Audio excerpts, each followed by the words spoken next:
हाय दोस्तों, स्वागत है आपका अपने यूट्यूब चैनल मैथ्स मैजिक में। तो दोस्तों, कैसे हैं आप लोग? आशा करता हूँ अच्छे होंगे, ज़बरदस्त होंगे और अच्छे से अपनी तैयारी कर रहे होंगे। दोस्तों, आज हम शुरू करने वाले हैं class 9th new NCERT book 2026-27 chapter number 1 संख्या पद्धति का ये सेकंड प्रश्नावली होने वाला है। प्रश्नावली 1.2 ये वन शॉट वीडियो होने वाला है। इसमें मैं आपको एक ही वीडियो में प्रश्नावली 1.2 की सभी प्रश्नों को सॉल्व करेंगे। शुरू करते हैं। पहला प्रश्न है कि नीचे दिए गए कथन सत्य हैं या असत्य, उनके कारण सहित अपने उत्तर दीजिए। इस प्रश्नावली 1.2 में 3 सवाल हैं। पहले में 3 सवाल है, सत्य असत्य बताना है, साथ में इसके कारण को भी बताना है। लेकिन उससे पहले आपको एक वास्तविक संख्या क्या होती है इसके बारे में बता देते हैं, क्योंकि अगर आप इतनी बेसिक चीज़ नहीं जानते हैं तो आप ऐसे प्रश्नों को हिला भी नहीं सकते। तो इन प्रश्नों को करने के लिए आपको कुछ बेसिक ज़रूर पता होना चाहिए। जैसा कि मैं आपको बताऊंगा कि वास्तविक संख्या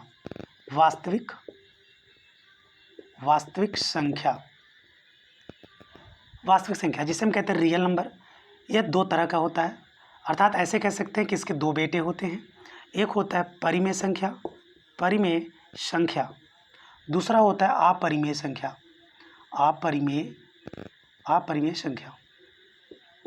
रेशनल नंबर और इरेशनल नंबर होते हैं। इस परिमेय संख्या किसे कहते हैं, मैं पिछली वीडियो में आपको बता चुका हूँ कि परिमेय संख्या वह संख्या होता है जो P/Q के रूप में हो और Q is not equal to 0, यानी हर में 0 नहीं होना चाहिए। तो और उनका HCF हमेशा 1 होना चाहिए। तो ऐसे संख्याएं परिमेय संख्या कहलाती हैं। अपरिमेय बताया था कि वे सभी प्राकृतिक संख्या जो रूट में हो, जो रूट से बाहर ना निकले, वो अपरिमेय संख्या कहलाती है। तो वास्तविक संख्या 2 भागों में बटा है, परिमेय और अपरिमेय। ये दोनों की दोनों वास्तविक संख्या होती हैं। परिमेय कौन कौन सी होती हैं? परिमेय मैंने बताया था, धनात्मक भी होती है, ऋणात्मक भी होती है, पूर्णांक भी होती हैं, भिन्नात्मक भी होती हैं और दशमलव भी होती है। वही अपरिमेय संख्या बताया था कि जो रूट में हो, रूट में वह अभाज्य संख्या जो कभी भी बाहर ना निकले, वे सभी की सभी हमारी अपरिमेय संख्या कहलाती है। और साथ में क्या बताए थे, एक पाई बताए थे और एक अनावर्ती दशमलव जिनका प्रसार कभी रिपीट ना हो, जैसे 0.101, 011। देखिए, ये ऐसी नंबर्स कभी रिपीट नहीं होती, तो इन्हें हम कहते हैं अनावर्ती दशमलव प्रसार, या फिर इस कभी रिपीट नहीं होती। तो इस 3 तरह के जो दशमलव प्रसार होते हैं वो अपरिमेय कहलाते हैं और ये परिमेय कहलाता है। ठीक, तो वास्तविक संख्याएं यही 2 तरीके की होती हैं। वास्तविक संख्या 2 होती है, एक परिमेय एक अपरिमेय। ठीक, वास्तविक संख्या 2 होती है। अब चलते हैं इसके हम प्रश्नावली 1.2 का पहला प्रश्न पर।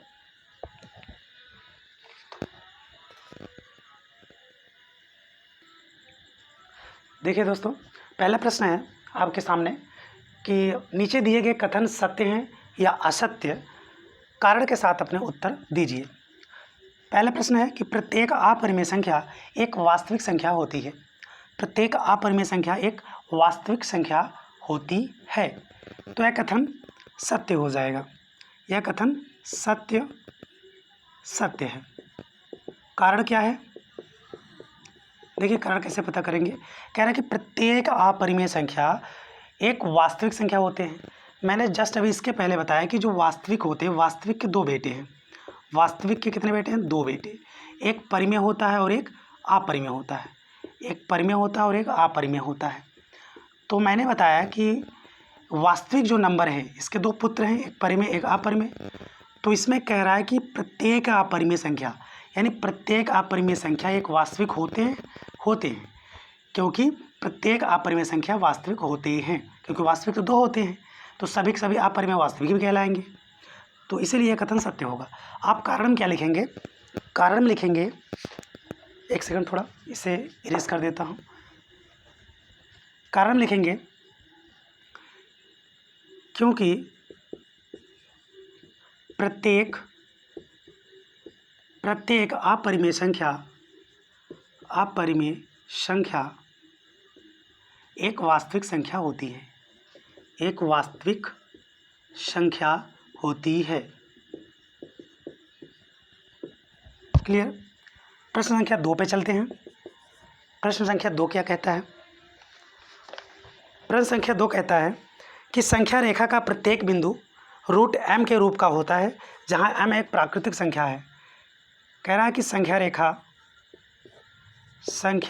का प्रत्येक बिंदु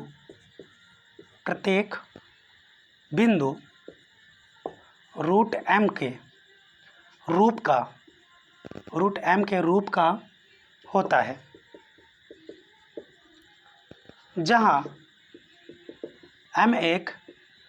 जहां m एक प्राकृत संख्या है। ठीक, देखिए कल मैंने आपको बताया था कि जो प्राकृत संख्या होती है वो नेचुरल नंबर जो होती है वो 1 से स्टार्ट होती है और अनंत तक चलती है। और यहाँ पे कह रहा है कि सीधे कि संख्या रेखा का प्रत्येक बिंदु रूट m के रूप का होता है, जहाँ m एक प्राकृत संख्या होती है। कहने का मतलब ये है कि यह कथन सीधे असत्य है, क्योंकि संख्या रेखा का प्रत्येक बिंदु रूट m के रूप का नहीं होता। एग्जाम्पल से समझा रहे हैं। देखिए एक संख्या रेखा आप जानते होंगे, संख्या रेखा मध्य में 0 होता है और इधर सभी धनात्मक वैल्यू होती हैं जो कि पूर्णांक होती हैं, चलती हैं, और इधर ऋणात्मक होते हैं। ठीक, लेकिन यहाँ पे कह रहा है कि संख्या रेखा का प्रत्येक बिंदु रूट m का रूप का होता है। तो संख्या रेखा पर क्या प्रत्येक बिंदु, ये कहना चाहता है कि प्रत्येक बिंदु m का रूप, अर्थात रूट प्राकृतिक संख्या का रूप होती है। इसका कहने का मतलब ये है कि जो संख्या रेखा पर बिंदु होगा वो ऐसे होगा, 2 होगा, रूट में 3 होगा, रूट में 4 होगा, रूट में 5 होगा, सभी के सभी ऐसे होंगे। लेकिन जो 4 है इसका वर्गमूल 2 बार निकल जाएगा। और कुछ नंबर्स तो ऐसे होंगे जो जिन्हें दशमलव में लिख सकते हैं, बटे में लिख सकते हैं। जैसे इनके बीच का जो नंबर होगा वो हाफ होगा। क्या इन्हें रूट में आप नहीं लिख सकते? आप इनको भी तो रूट में दिखा सकते हो। क्यों? हम इसको भी रूट में दिखा सकते हैं, क्योंकि आपको पता है कि 2 परिमेय संख्याओं के मध्य में अनंत परिमेय संख्या होती है। तो उनमें से कोई भी नंबर आप ले सकते हैं रूट में। जैसे रूट में 1/2 भी ले सकते हो, रूट में 2/3 भी ले सकते हो, रूट में 3/4 भी ले सकते हो। जरूरी नहीं कि सभी के सभी पूर्णांक हों, सभी के सभी प्राकृत संख्या हों। तो संख्या रेखा पर प्रत्येक बिंदु रूट m का रूप का नहीं होता। क्यों नहीं होता? क्योंकि रूट में, जैसे रूट 2 रूट में है, 3 रूट में है, लेकिन 4 को वर्गमूल 2 बाहर हो जाएगा, रूट में ही नहीं है। अब 5 होगा, 6 होगा, 7 होगा, 8 होगा, लेकिन 9 नहीं होगा, क्योंकि 9 को वर्गमूल 3 बाहर आ जाएगा। तो सभी के सभी नंबर रूट में नहीं है, इसलिए कथन असत्य है। समझ रहे हैं ना? इसलिए कथन असत्य है। तो इसको लिखेंगे कैसे? इसको लिखने के लिए हम क्या करेंगे? लिखेंगे यह कथन असत्य है। कारण में लिखेंगे कि संख्या रेखा पर प्रत्येक बिंदु रूट m के रूप का नहीं होता है। क्लियर? आप इसका स्क्रीनशॉट ले सकते हैं। चलते हैं इसके प्रश्न संख्या पहले का तीसरे पर। प्रश्न संख्या तीसरा है पहला का। कह रहा है कि प्रत्येक वास्तविक संख्या एक अपरिमेय संख्या होती है। देखिए फिर से देखिए, अब मैंने बताया था कि वास्तविक जो संख्या होते हैं इसके 2 पुत्र हैं, एक परिमेय और एक अपरिमेय। ठीक, इतना तो जानते हैं, एक परिमेय और एक अपरिमेय। लेकिन ये कह रहा है कि प्रत्येक वास्तविक संख्या एक अपरिमेय होती है। इनका कहने का मतलब है कि जितने भी वास्तविक हैं सभी के सभी अपरिमेय कहलाते हैं। क्या हो सकता है ऐसा? क्या पॉसिबल है? नहीं पॉसिबल है, क्योंकि वास्तविक 2 भाग में बटा है, तो परिमेय भी हो सकता है, अपरिमेय भी हो सकता है। लेकिन मैं इतना नहीं कह सकता कि केवल सदैव अपरिमेय हो सकते हैं सभी वास्तविक संख्याएं। भाई जब ये पिता है और ये 2 पुत्र हैं, तो पिता की जो प्रॉपर्टी होगी किसी एक को थोड़ी ना होगी। अगर इनके जितने पुत्र हैं दोनों को बराबर हिस्सा में बटेंगे। तो ये कहना चाहता है कि जो पिता की सभी प्रॉपर्टी है वो केवल दूसरे पुत्र की है, पहले पुत्र की नहीं है। इसलिए यह कथन असत्य है, क्योंकि सभी वास्तविक संख्याएं अपरिमेय नहीं हो सकती। कुछ परिमेय भी होती हैं, कुछ अपरिमेय भी होती हैं। तो यह कथन कैसा है? यह कथन असत्य है। यह कथन कैसा है? असत्य है। क्या लिखेंगे? यह कथन असत्य है। कारण में क्या लिखेंगे? कारण में क्योंकि हम जानते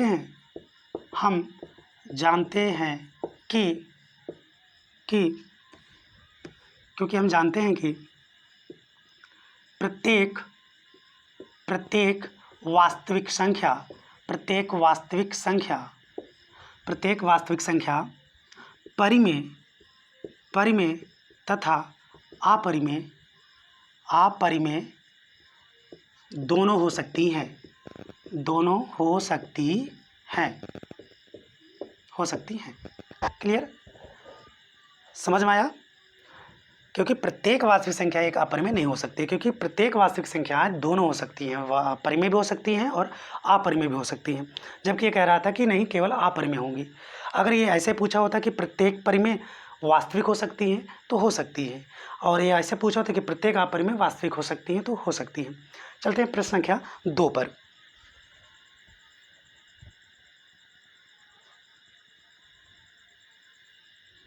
देखिए दोस्तों, प्रश्न संख्या 2 है, कह रहा है कि क्या सभी धनात्मक पूर्णांकों के वर्गमूल अपरिमेय होते हैं?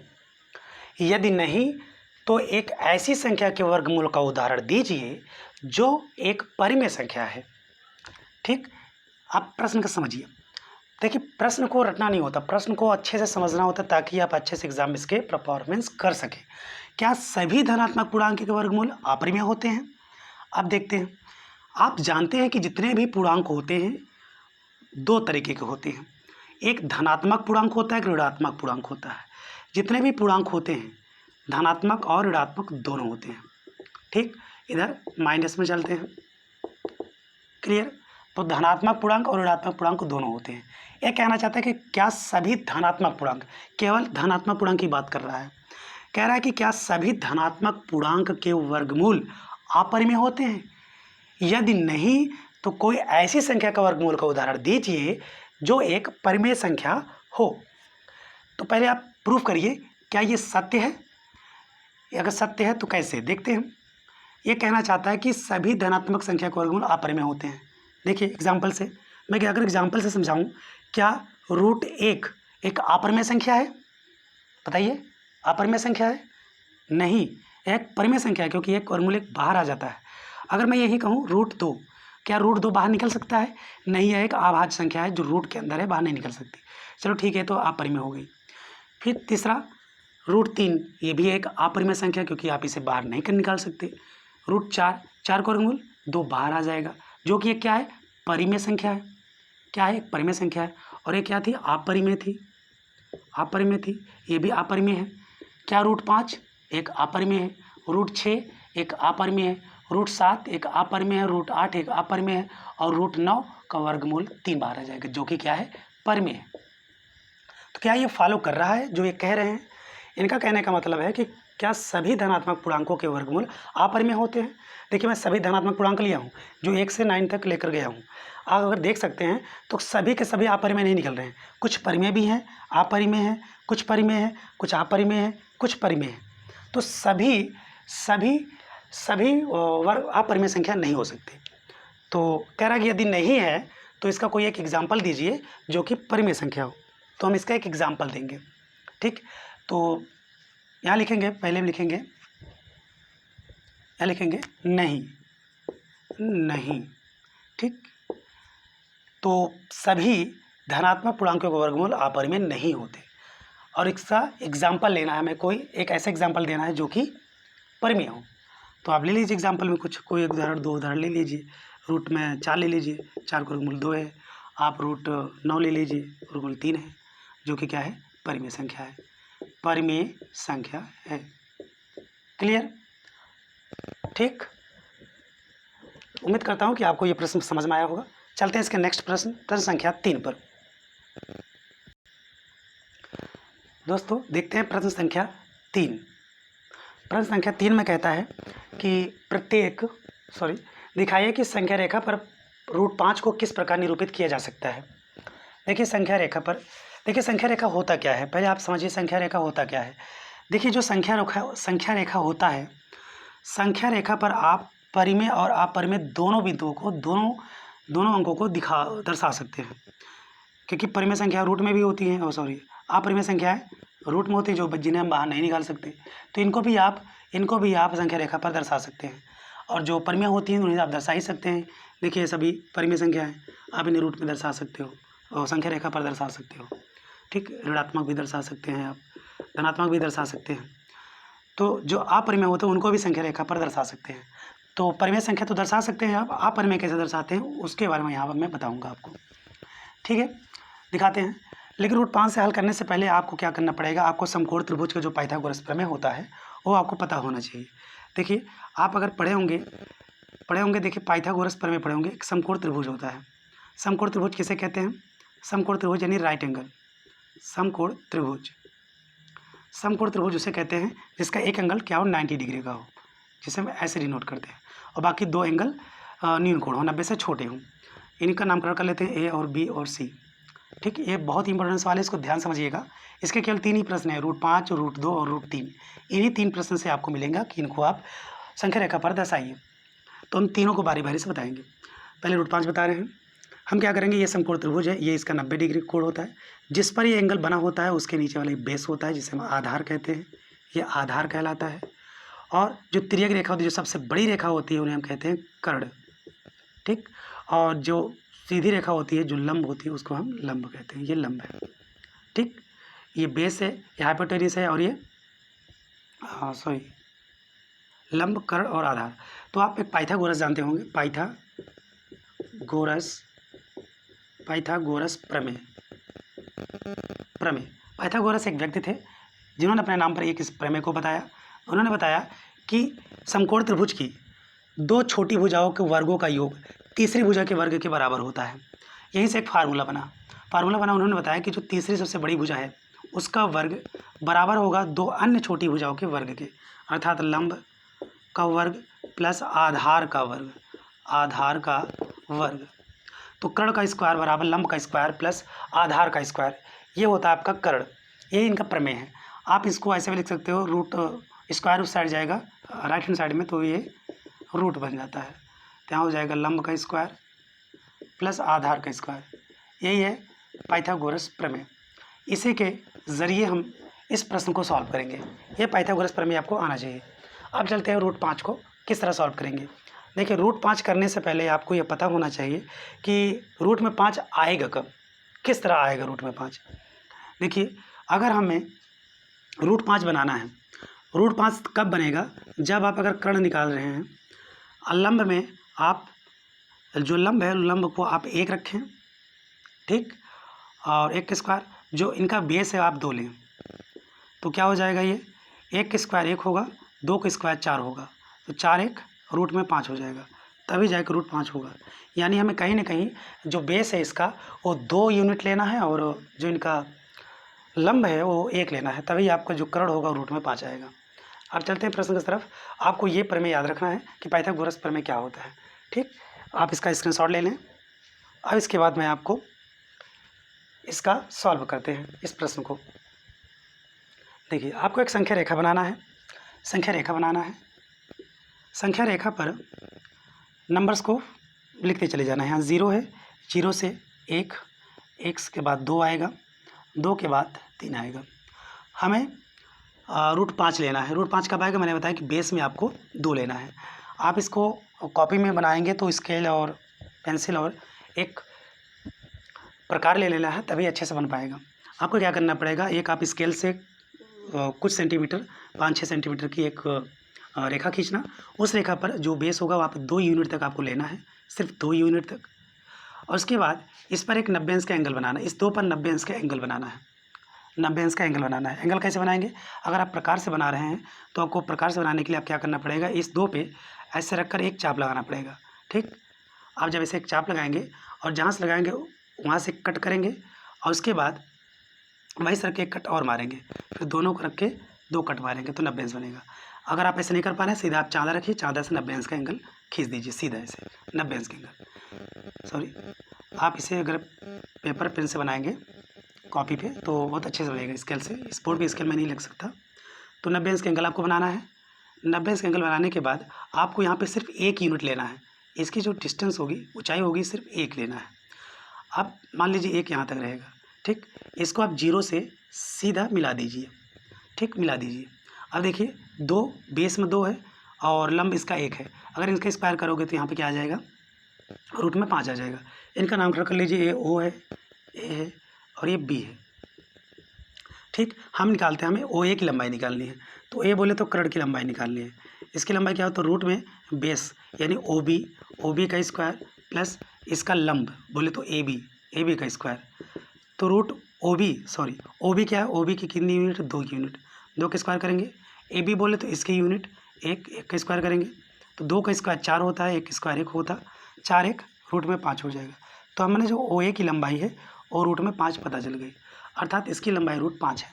लेकिन हमें इस अपरिमेय संख्या को संख्या रेखा पर दर्शाना है, जबकि ये क्या है, संख्या रेखा पर नहीं है, ये यहीं तक है। अब आपको अगर इस रेखा को आप गिराएंगे, जैसे कोई चीज़ जैसे टिका हुआ है, अगर आप उसको नीचे गिराते हैं तो थोड़ा लंबा हो जाता है, काफ़ी दूर तक जाता है। जैसे कहीं टिका है, आप उसको जब हटाएंगे तो जब गिरेगा तो कुछ दूर जगह ज़्यादा लेता है। यानी जो ऐसे है, अगर मैं इसको गिराऊंगा कुछ दूर आगे जाएगा। ठीक, तो इसको कैसे बनाएंगे, आपको क्या लेना है, प्रकार लेना है, यहाँ रख कर इस लंबाई को माप लेना है। मापने के बाद सीधे से एक चाप लगा देना है, कट लगा देना है। कट लगाने के बाद अगर आप इसको मिलाएंगे तो आप देखेंगे यहीं कहीं कटेगा। ये अब कोई बिंदु सी ले लीजिए, ठीक, सी ले लीजिए, यही आपकी जो बिंदु है, यही आपका रूट 5 है। क्या लिख सकते हैं, अतः ओ सी, ठीक, ओ सी बराबर रूट 5 मात्रक होगा, यही है ओ सी। ठीक, अब यहाँ से देखेंगे आप रूट 5, क्योंकि रूट 5 की वैल्यू क्या होगी, 2 दशमलव कुछ आएगा, क्योंकि 4 का वर्गमूल 2 होता है, तो 5 है, 5 से 2 से कुछ ज़्यादा आएगा। देखिए 2 से कुछ ज़्यादा यहीं कहीं जो इसका बनेगा। अगर आप स्केल से बनाएंगे अपने का पेपर पेन पे तो बहुत अच्छे तरीके से बनेगा। ठीक, रूट 5 को हम इसी तरह से संख्या रेखा पर दर्शाते हैं। ठीक, चलते हैं अब। देखिए दोस्तों, प्रश्न संख्या 4 पर चलने से पहले आपको 2 एग्जाम्पल बता देते हैं, 2 उदाहरण इनका। उदाहरण नंबर 3 और उदाहरण नंबर 4। आप अगर बुक में अपने देखेंगे, इस एक्सरसाइज के जस्ट ऊपर ही है उदाहरण नंबर 3 और उदाहरण नंबर 4, जो कि इसी के जैसा है। उदाहरण नंबर 2 में पूछा है रूट 2 को संख्या रेखा पर दर्शाइए, और उदाहरण नंबर 4 में पूछा है रूट 3 को संख्या रेखा पर दर्शाइए, जो कि बहुत इंपॉर्टेंट है, आप इन्हें ज़रूर करना चाहिए। पहले मैं इसको कर देता हूँ, तब उसके बाद आपके प्रश्न संख्या 4 पर चलता हूँ, जो कि अंतिम प्रश्न रहेगा। हम क्या करेंगे, प्रश्न संख्या उदाहरण है इसका, उदाहरण 3 में कहा है कि संख्या रेखा पर रूट 2 का स्थान निर्धारण कीजिए। क्लियर, करते हैं इसको हम, निर्धारण कीजिए, फिर निरूपित कीजिए, बात एक ही है। इसको करने से पहले आपको मैंने बताया था एक संख्या रेखा खींचना पड़ेगा आपको। संख्या रेखा जब आप खींचेंगे, पहला नंबर 0 लेंगे, उसके बाद कुछ दूरी पे 1 लेंगे, 2 लेंगे, ऐसे लेते चले जाएंगे। अब ये सोचिए 2 कब आएगा, रूट में 2 कब आएगा। हम क्या करेंगे, अगर हम देखिए जो कर्ण होता है, कर्ण बराबर क्या होता है, लंब का स्क्वायर, रूट में लंब स्क्वायर और आधार का स्क्वायर होता है, यही होता है। अब सोचिए रूट 2 कब आएगा, इससे आपको सोचना पड़ेगा। अगर आप इसे सोचेंगे तभी आप इसको बना पाएंगे, अन्यथा नहीं बना पाएंगे। हम क्या करेंगे, अगर यहाँ लंब की जगह 1 रख दें और आधार की जगह भी 1 रख दें, तो 1 का स्क्वायर 1 होता है और 1 का स्क्वायर 1 होता है, 1 1 2 हो जाएगा। देखिए रूट 2 आ गया। तो यानी हमें लंब भी 1 लेना है और इसका बेस भी 1 ही लेना है। क्लियर, अब क्या करेंगे, हम यहाँ से 1 यूनिट लेंगे और इसी पर एक 90 अंश का एंगल बनाएंगे, चाहे आप स्केल से बनाएं चाहे आप चांदा से बनाएं, और इसकी भी लंबाई हम 1 ही लेंगे, क्योंकि 1 1 तभी होगा 2। मान लीजिए 1 यहाँ तक रहा होगा, तो इसे 0 से मिला देंगे। ठीक, इसका नामकरण कर देंगे OAB। ठीक, अब हमें O की लंबाई निकालनी है, लिखेंगे OA बराबर रूट में OB का स्क्वायर प्लस AB का स्क्वायर। ठीक, जहाँ OB की लंबाई कितनी है 1, तो 1 का स्क्वायर करेंगे, AB की लंबाई 1 का स्क्वायर करेंगे, 1 1 2 हो जाएगा। देखिए OA की लंबाई जो है रूट में 2 आ गई, तो कहने का मतलब इसकी लंबाई रूट 2 आ गई। अब इसको हमें संख्या रेखा पर दर्शाना है। मैंने बताया संख्या रेखा पर कैसे करते हैं, आप इसकी लंबाई माप लीजिए और ऐसे चाप लगा दीजिए प्रकार से, जहाँ कटेगा वही आपकी रूट 2 होगी। तो आप जब देखेंगे इसको आप बढ़ाएंगे, नीचे गिराएंगे तो कहीं ना कहीं यहाँ आएगी, क्योंकि आप जानते हैं रूट 2 की वैल्यू क्या होती है, 1.732, मतलब 2 से कम ही होती है, 1 से कुछ ज़्यादा लेकिन 2 से कम। तो 2 से कम 1 से ज़्यादा, यहीं कहीं इसकी जो संख्या होगी 2 आएगी, रूट 2 आएगी। तो इसे आप कोई नामकरण ले लीजिए, इसका नाम C ले लीजिए। तो यहाँ लिख सकते हैं अतः OC बराबर रूट 2, जो कि संख्या रेखा पर है। चलते हैं उदाहरण नंबर 4 पर।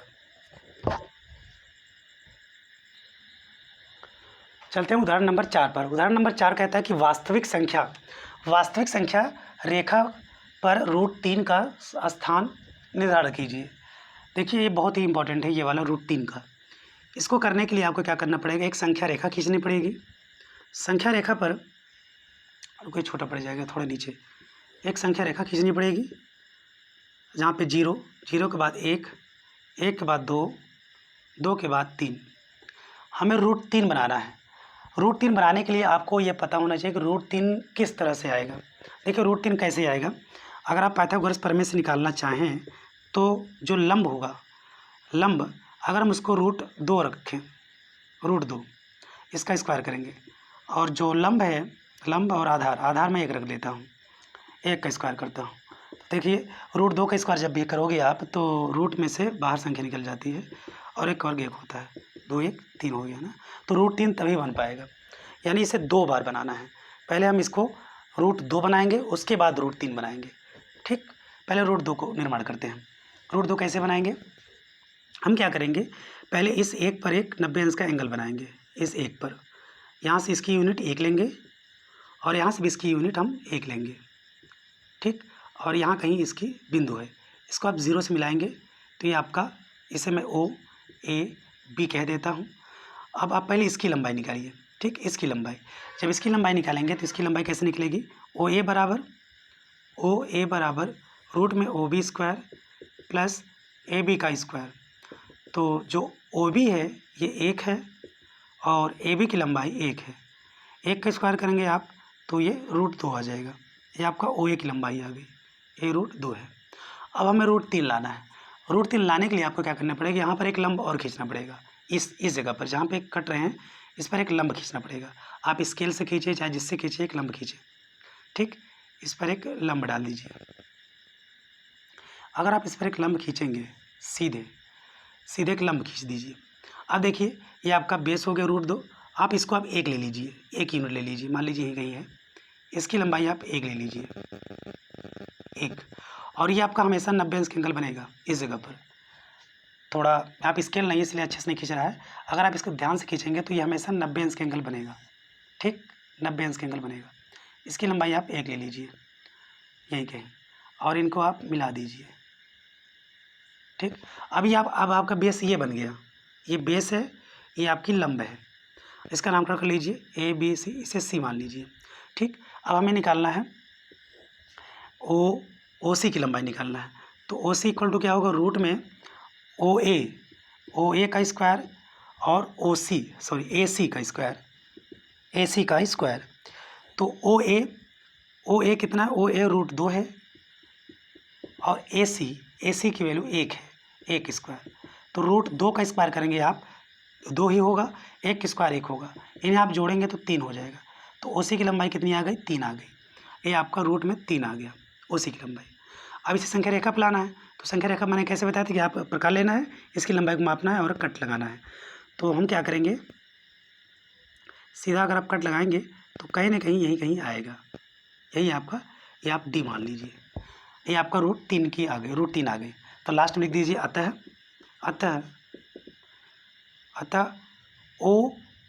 OD ये D है, या मैं इसे D माना हूँ, यही इसकी लंबाई, यानी √3 यहीं आएगा, यहीं √3 आएगा, √3 यहीं आएगा। तो आप लिख सकते हैं अतः OD बराबर रूट में 3 हो जाएगा। ठीक है, तो उम्मीद करता हूँ आपको ये √3 को भी संख्या रेखा पर किस तरह प्रदर्शित करते हैं वो भी आसानी से सीख चुके होंगे। अब चलते हैं इसके अंतिम प्रश्न संख्या 4 पर।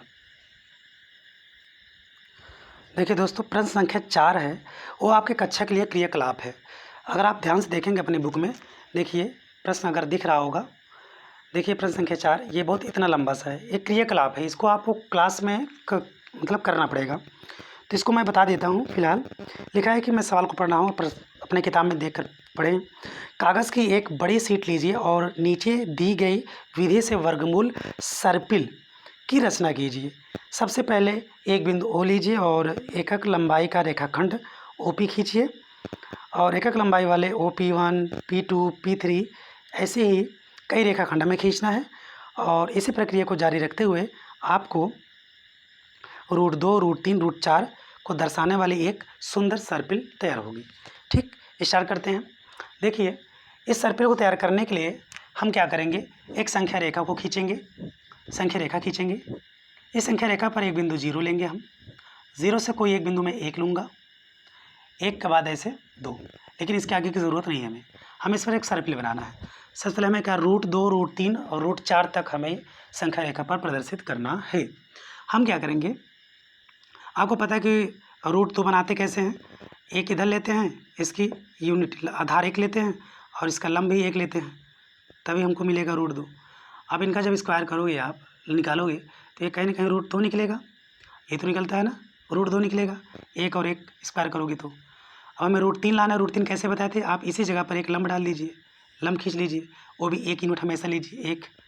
अब यहाँ पे एक लंब बन गया, अब आपके बेस ये बन गया और ये लंब बन गया, तो इसका स्क्वायर करोगे, अभी भी बताया कि √3 बन जाता है। इनको जब मिलाओगे तो आपको क्या मिलेगा, यहाँ पे √3 मिल जाएगा। इसे आप O मान लीजिए, इसे P1 मान लीजिए, ये P2 है। ठीक इसी प्रकार अभी अगर हमें और खींचना है, हमें √4 भी लेना है, तो अब क्या करो, इस पर एक लंब पुनः डालो, इस पर एक लंब फिर खींचिए, इस पर एक लंब फिर खींचिए। देखिए इस पर जब एक लंब खींचेंगे आप सीधा ही जाएगा, ठीक सीधा जाएगा। जब एक लंब और खींचेंगे तो सीधा जाएगा, तो यहाँ पर एक 90 अंश का एंगल बनेगा और ये 1 ले लेना, और ये √3 है, ये √3 है और ये 1 है, ये आपके लिए बेस कहलाएगा और ये इसका लंब कहलाएगा। तो कर्ण कैसे निकलेगा, √3 के स्क्वायर करोगे 3 हो जाएगा और 1 स्क्वायर 1 होगा, 3 1 4, रूट में 4 आ जाएगा। तो जब आप इसको मिलाओगे यहाँ से इससे तो ये √4 बनेगा। ठीक, अगर इसका हो गया और आगे लेके जाना है आपको, तो आप क्या करो, इस पर फिर एक लंब खींचो, इस पर फिर एक लंब खींचो। जब लंब खींचेंगे 1 यूनिट ले लेंगे, ये 4 है, ये 1 है, यहाँ 90 अंश का एंगल बना, और इसको आप कर्ण निकालना है तो आपको क्या करना पड़ेगा, लंब निकालना पड़ेगा, वो कर्ण निकालना पड़ेगा। √4 के स्क्वायर 4 होगा और 1 के स्क्वायर 1 होगा, 4 1 5, रूट में 5, तो ये √5 निकलेगा। P1, ये P2 है, ये P3 है, ऐसे ही ये P4 है।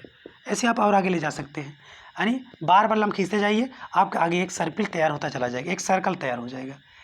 ऐसे ही क्रियाकलाप करना है आपको, बहुत इंपॉर्टेंट नहीं, एग्ज़ाम में आएगा भी नहीं, ये क्रियाकलाप है, क्रियाकलाप एग्ज़ाम में नहीं आता। ठीक, मैंने सोचा करवा देते हैं, आपके लिए अच्छा रहेगा। ठीक है दोस्तों, तो आपका ये चैप्टर जो प्रश्नावली वो 1.2 है, ये 1 शॉट में कंप्लीट हो गया।